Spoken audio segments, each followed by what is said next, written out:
Zvyčajne pri výbuchu sopky magma vychádza z rezervoára pod sopkou, ktorý je známy ako magmatický kozub, kde ostáva od poslednej erupcie. Teraz sa však deje niečo mimoriadne anomálne. Vedci zaznamenávajú čoraz viac erupcií magmy z hlbokých vrstiev Zeme. Táto magma má iné zloženie a je horúcejšia a viac tekutá. Dochádza k tomu v dôsledku zahrievania jadra Zeme, ktoré vedie k zahrievaniu magmy v hlbokých vrstvách. Jej teplota a tlak sa zvyšujú do takej miery, že magma vystupuje z hlbín a vyviera priamo zo zemského plášťa na povrch.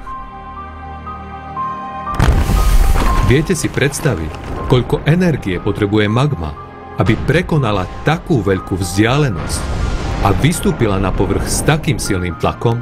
Vzdialenosť je približne 2500 km.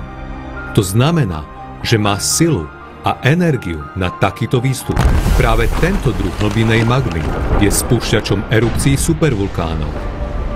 Jej príznaky sa už zaznamenávajú na sopkách po celom svete a toto je len začiatok.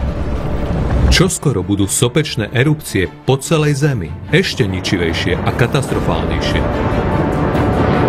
V dôsledku zvýšenej aktivity magmy na Zemi sa pozorujú ďalšie anomálne vulkanické procesy.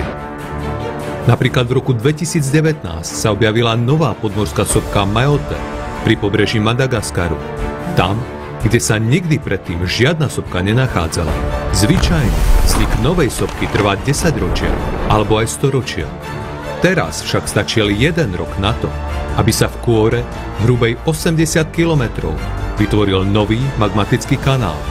Predstavte si, koľko dodatočnej energie je potrebnej na to, aby k tomuto došlo.